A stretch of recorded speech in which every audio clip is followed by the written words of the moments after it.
En fait, des fois, je critique des joueurs, mais je crois que j'ai jamais autant critiqué un joueur parce que pour moi, vraiment, il a clairement pas le niveau. C'est un scam. Pour moi, c'est un scam, ce mec. Et honnêtement, quand tu voyais les matchs l'année dernière, c'était un tir cadré, un but. C'est pas possible. Même les relances au pied, c'était toujours le mauvais choix. Toujours mettre le premier, mais du coup, le premier joueur qu'il allait trouver à la relance dans la difficulté. Bonjour à tous, bienvenue sur Nustikitaka. Aujourd'hui, une nouvelle vidéo. Je suis encore avec Sacha. Comment ça va, Sacha? Bah écoute, Pierrot, Maestro, ça va super bien. Franchement, enfin le soleil, voilà, enfin. La pluie c'est terminé, des bonnes conditions, ça va bien se passer. Et cette terrasse, elle est spéciale parce qu'en plus, on a un invité de choix encore une fois, le poteau Bakary. Cette terrasse, il la connaît. Ah, je la connais. L'année dernière, c'était la terrasse des lamentations, Bakary. Ah, on en a passé des sales moments sur cette terrasse. Aïe, mais comment ça va là? Ça va et vous? Moi, ça va super. Après la victoire 5-1 sur Villarreal, je suis plus que motivé et ça va super. Alors là, du coup, le prochain match, ce sera le match contre Retafe. Justement, il est en rapport avec le sujet de cette vidéo. Qui sera au goal?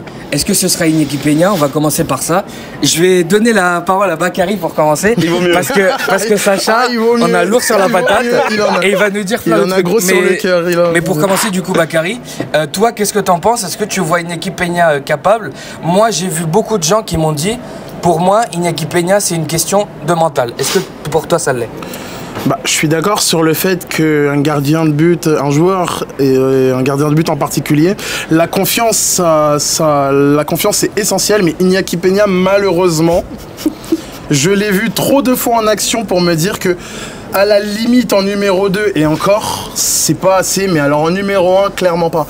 C'est un gardien qui encaisse beaucoup trop de buts, c'est un gardien qui est fragile, c'est un gardien qui inspire la peur, c'est un gardien qui n'a pas l'air de savoir ce qu'il fait. Contre Villarreal par exemple, sur une action, sur une course de PP, il se met à sortir, il s'arrête en plein milieu de l'action, il recule et il est sauvé par sa défense. Et je pense que statistiquement, son bilan, il est tellement catastrophique qu'en numéro 1, on peut pas compter sur lui. Cataclysmique. Non mais c'est vraiment, je vais rester poli parce oui, forcément. Qui va parler lui après. Mais je pense que on peut pas faire une saison ni même une demi-saison avec. Enfin, on peut pas attendre l'hiver pour recruter en tout cas. Alors justement, moi sur cette confiance que tu disais, hier j'ai regardé le documentaire Barça One qui s'appelle The Next Generation. D'ailleurs, il est pas mal. En fait, c'est sur justement la saison dernière, un peu comme le documentaire Prime qu'ils avaient fait. Et Iñaki Peña parlait dans ce documentaire-là, puisqu'il avait été gardien pendant de nombreux matchs. Et tu sentais même que dans ses déclarations face à la caméra, il n'était pas habitué. C'est un gardien qui n'est pas en confiance. C'est un gardien qui, malgré son âge, n'a jamais connu de vraie expérience professionnelle. Alors certes, il a été au Galatasaray. Contre nous, il a fait un match de ouf. Évidemment. Voilà. Mais pour rejoindre Bakary, et je pense que je vais être d'accord aussi avec Sacha, c'est un gardien qui n'est pas à la hauteur du poste du numéro 1, même si moi je pense qu'il va tenir jusqu'à décembre, jusqu'au mercato d'hiver. Ça, on en parlera en fin de vidéo. Mais je laisse la parole à Sacha. Bah écoute, s'il tient jusqu'en décembre, à mon avis, c'est la saison qui tient plus du tout. Mais non, mais plus sérieusement, j'ai personnellement poussé quand même le jour de la blessure de Ter Stegen pour qu'on fasse cette vidéo. Pourquoi? Parce que Dani Softolmo, il me l'a fait fermer quand même. Il me tarde qu'il revienne. Alors pourquoi pas tirer mon mauvais karma sur Iñaki Peña et qu'il nous fasse des performances incroyables. Moi, de toute façon, je souhaite toujours avoir tort et que le Barça ait raison. Donc fais-moi passer pour un clown, Iñaki. Mais non, honnêtement, je suis hyper inquiet. Pour moi, c'était la pire nouvelle possible. Comme tu l'as dit, t'étais à Villarreal, il a fait à un moment, il sait pas s'il sort pas.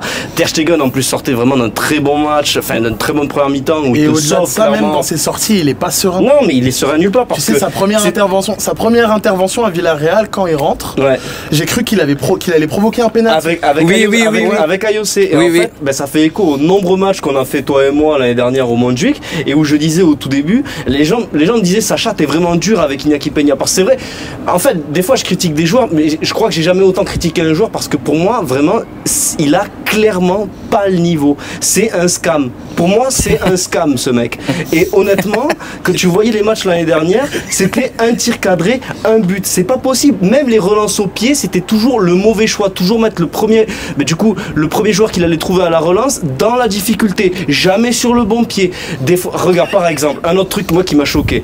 Ça faisait super plaisir. Vous étiez à Villarreal, vous régaliez. On entendait des olés à la fin du match. Quel est le seul joueur qui loupe sa passe et qui l'envoie en touche? Iñaki. Mais ça s'invente pas. Non, honnêtement, bon, on va en parler un peu après, mais le Barça, là, c'est le timing, entre guillemets, le timing parfait. Pourquoi?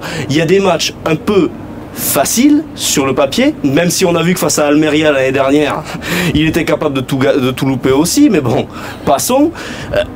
C'est le moment pour prendre un autre gardien. Pourquoi?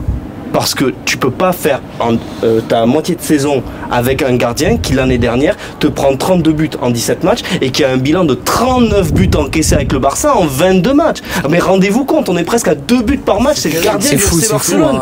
Alors je sais bien qu'il y a des matchs qui sont un peu difficiles, des fois tu affrontes le Real, des fois tu affrontes le Bayern, des fois tu affrontes l'Atlético, mais tu peux pas te faire trouer à ce point. Et vraiment, l'impression qu'il avait, c'était Iñaki, un tir, un but, Peña. Et ça, moi, c'est pas possible. Alors je sais pas à qui vous pouvez penser par exemple pour le remplacer directement ou en janvier, mais moi il faut quelqu'un là aujourd'hui. Alors juste avant de revenir justement sur ces remplaçants, je voulais poser une petite question aussi à vous deux, c'est de savoir, est-ce que pour vous l'aventure Ter Stegen au Barça est finie? Ah, c'est très compliqué, désolé si je te coupe. Non, vas-y. Pour moi, ce matin on l'apprenait, je crois, dans Mundo Deportivo, c'est la 4e opération de Marc-André Ter Stegen. C'est une rechute au niveau du genou, c'est la même blessure que R9, c'est la même blessure. On est sur un gardien qui a passé la trentaine, qui a des problèmes lombaires, qui maintenant va avoir une jambe vraiment diminuée. Ça me paraît honnêtement très compliqué, et ce qui me fait peur, c'est qu'il a un contrat long. Oui, alors c'est surtout en fait, et après je te laisse parler Bakary, c'est surtout sur ce que tu disais des problèmes lombaires. Moi je parlais de ces joueurs qui sont en manque de confiance, comme De Jong, comme d'autres joueurs qui pour moi ont vécu des traumatismes du passé, et on a senti justement sur la blessure de Ter Stegen que lorsqu'il va chercher ce ballon, il n'est pas serein, il ne va pas au choc avec Eric Bailly si je me trompe pas, et donc forcément quand tu retombes, tu te blesses, parce que si tu vas pas avec confiance quand tu es un gardien chercher ce ballon, à la retombée, t'es pas sur tes appuis, et au final ça provoque la blessure. Un gardien en confiance, il dégage une aura. Voilà. Alors, je te passe il dégage juste surtout après, le ballon. On en a parlé souvent ensemble. C'est pas un gardien, mais pour moi c'est Paul Pogba. Paul Pogba, quand il était à son prime, t'avais l'impression qu'il avait une espèce de bulle autour de lui quand il touchait le ballon. Il était tellement en confiance qu'il la perdait pas, et autour de lui, il y avait personne ne pouvait lui prendre. Et un gardien en confiance, il doit avoir ça sur ses sorties. Il doit avoir cette espèce de bulle. Quoi qu'il arrive, vous me l'aurez pas. Ce qui est paradoxal, c'est qu'il se blesse au moment où il est en train de répondre de la meilleure des manières après son match contre Monaco. Donc ça pour la confiance, quand il va revenir, ça va rester. Ah, c'est terrible. Après moi, malheureusement, je pense que le Barça va être intelligent et va se dire que c'est le moment de passer à autre chose. Parce que certes, là on va très probablement recruter un gardien pour la fin de la saison. Moi je pense justement, on va revenir, moi je pense en décembre. Mais je pense que cet hiver, ou cet été, si jamais le gardien qu'on recrute il fait très bien le boulot, moi je pense que le Barça, si jamais ils arrivent à revenir à la règle du 1 pour 1 et à baisser sa masse salariale, moi je pense qu'on va recruter un gardien. Alors justement lequel gardien? Il y a 3 choix, je pense, qui ont été dits justement dans les médias. On a Claudio Bravo. Bon, moi celui-là personnellement je l'écarte. Pour moi oui. Alors moi Claudio Bravo, non, c'est vu ses déclarations en plus d'il y a un mois. Ces derniers mois au Betis, franchement c'est plus le Claudio Bravo qu'on a connu. Ensuite on a le gardien de Las Palmas, j'ai pas son prénom. Baez, c'est un bon gardien. L'année dernière il fait une belle saison, notamment les 6 premiers mois avec Garcia Pimienta, quand on avait un peu cette hype Las Palmas. C'est vrai que c'est un gardien qui a de gros réflexes. Oui. Maintenant, moi en tant que deuxième gardien peut-être. Voilà. Premier, je sais pas. Ça veut dire que tu attends janvier, et pour moi c'est là l'erreur Pour moi la première erreur du Barça cette saison, c'est quand au tout début du mercato on nous a dit: le poste de gardien, on n'y touchera pas. La planification sportive, c'est pas du tout une priorité. Après, on a confiance en Iñaki Peña numéro 2. C'est possible. Après ce qui s'est passé, ça c'est la première erreur de la planification sportive. Tu dois avoir un gardien remplaçant de qualité. Et là, tu te retrouves dans cette situation, et on le voit bien. Il n'y a aucune confiance à Iñaki Peña. Sinon, il n'y aurait pas tous ces articles. C'est sûr. Personnellement, je pense que ça va se jouer entre Chesney et Keylor Navas. Là-dessus, on a un consensus, on en a parlé en off.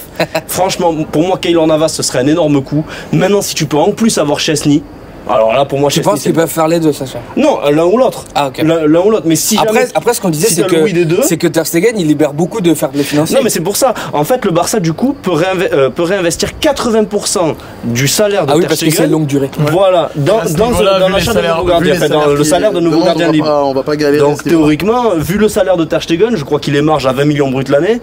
Je pense que ça va pas poser problème, surtout qu'en plus, Keylor Navas et Chesney ont envie de jouer. Voilà, c'est ça qu'ils veulent. Et du coup, toi Bakary, sur ces deux profils qu'il a dit, Chesney et le gardien du Costa Rica, qui serait ton favori? Bah, comme il l'a dit, on en a beaucoup parlé ce matin. Je vois que ça... Keylor Navas a l'air d'être le favori pour les médias. Moi, ça me paraît trop beau. Pour les médias. Moi, personnellement, je partirais sur Chesney parce que c'est pas un gardien très médiatisé, mais c'est un très très bon gardien. Excellent. Dans une Juve qui a traversé un très mauvais passage ces derniers temps, il a quand même réussi à faire briller son équipe de temps en temps. Ouais. Il est très expérimenté. Il a joué l'Euro il y a pas longtemps, donc il est pas... Pour moi, il est pas cuit. Il est pas cuit du tout. Et c'est pas comme Keylor Navas qui joue plus depuis 2 ans et qui s'entraîne au Costa Rica. Et puis surtout, l'âge, même s'il a 32 ans, je crois, Chesney, non? Ouais. Non, 35. Ah, un peu plus, ouais, bon. 35 et Keylor Navas. Keylor Navas, il a 37 ans. Il a pas joué depuis 2 ans. C'est un ancien madrilène. Mais justement, moi, j'aime bien ce qui me fait plaisir avec Keylor Navas, c'est qu'il s'est fait dégager du Real Madrid.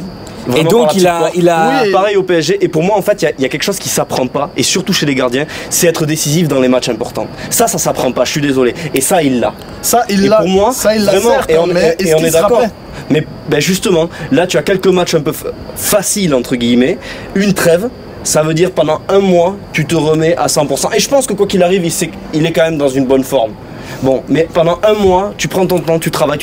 Mais pour moi, en novembre, si ton gardien en novembre, c'est Iñaki Peña, mais moi, je suis entièrement d'accord avec toi. Je suis entièrement d'accord avec toi, mais pour moi, Chesney, ça doit être le numéro 1 et Keylor Navas, le numéro 2. Alors voilà, donc je pense qu'on a fait le tour. Keylor Navas, pour moi, c'est un choix qui peut être très bon. Maintenant, j'y crois pas tellement. Je suis plus sur la piste de Bakary. Comme il dit, je pense que Chesney a plus de possibilités. On verra ce que ça va donner justement ce match à Getafe, et on verra aussi ce qui va se dire dans les prochains jours. Je pense que comme j'ai dit, on a fait le tour. Juste une petite truc, on a appris ce matin, malheureusement j'ai pas son nom, j'ai pas bien fait mes devoirs, je suis désolé, mais qu'il y avait le petit gardien de 16-17 ans, pareil, au nom géorgien, qui était convoqué avec l'entraînement. Ça se trouve c'est le prochain Mamardashvili. Merci à tous pour avoir regardé cette vidéo, je pense qu'on a fait le tour avec Sacha et Bakary. On se retrouve nous dans une prochaine vidéo. Merci à tous et Bisca Barça. Visca Barça.